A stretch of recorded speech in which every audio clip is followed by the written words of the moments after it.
અરે ઓછું નાક પણ અસલી નાક. MDH કાશ્મીરી લાલ મરચાની પાવડર.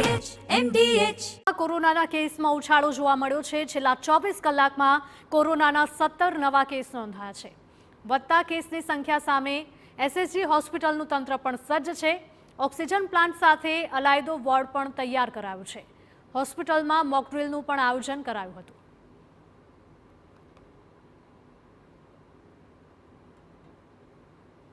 દેશભરમાં કોરોનાએ ફરી એક વખત માથું ઉચક્યું છે. રાજ્યમાં પણ કોરોનાના કેસમાં સતત વધારો થઈ રહ્યો છે. વડોદરામાં છેલ્લા 24 કલાકમાં 17 જેટલા નવા કોરોનાના કેસ નોંધાયા છે. મધ્ય ગુજરાતની સૌથી મોટી અને વડોદરાની SSG હોસ્પિટલ ખાતે આ જે કોરોનાની તૈયારીઓ છે તે શરૂ કરી દેવામાં આવી છે. આઇસોલેશન વોર્ડ સહિતની તમામ જે તૈયારીઓ છે તે શરૂ કરાઈ છે. ત્યારે SSG હોસ્પિટલના ઇન્ચાર્જ સુપ્રિન્ટેન્ડન્ટ આપણી સાથે હાજર છે, તેમની સાથે વાત કરીશું. મેડમ, કયા પ્રકારની તૈયારીઓ શરૂ કરવામાં આવી છે, કારણ કે કોરોનાએ ફરી એક વખત પોતાનો રંગ બતાવવાનો શરૂ કર્યો છે? હા, કોરોનાની તૈયારી, જેમ કે આના પહેલાં પણ કોરોના આવી ગયા હતા અને આપણને થોડો ખ્યાલ હતો કે કઈ રીતનું શું કરવાનું હોય.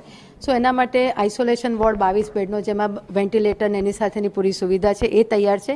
એ સિવાય હોસ્પિટલના બાકીના બેડ જે છે એ પણ જો જરૂર પડે તો એમને પણ એના માટે કન્વર્ટ કરી શકાય, જે આના પહેલાં પણ કર્યું હતું જ એ રીતે છે. Oxygen plant, oxygen cylinder, ventilator, એ બધાની પૂરેપૂરી તૈયારી છે.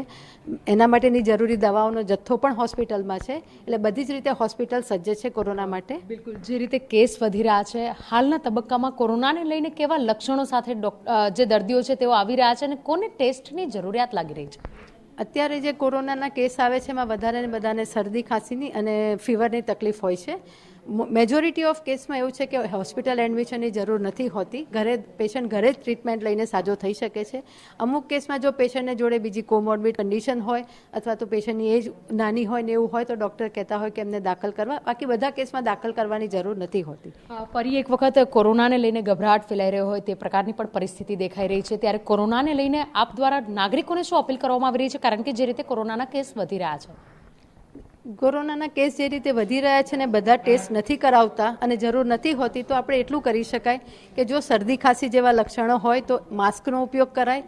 ભીડભાડવાળી જગ્યાઓએ ટાળવું જોઈએ. ઘરમાં કોઈ વડીલો હોય કે નાના બાળકો હોય એમનાથી થોડું અંતર રાખીને રહીએ તો એ સોશિયલ ડિસ્ટન્સિંગ થોડું મેન્ટેન કરવાથી આમાંથી આપણે બચી શકીએ એવું છે. બિલકુલ. કોરોનાની લહેર જે દર વર્ષે થોડા મહિનાઓ સુધી દેખાતી હોય છે, કેટલો ટાઈમ એનો પીક હોય છે અને કયા સમય દરમિયાન સૌથી વધારે કોરોનાના દર્દીઓ જોવા મળતા હોય છે?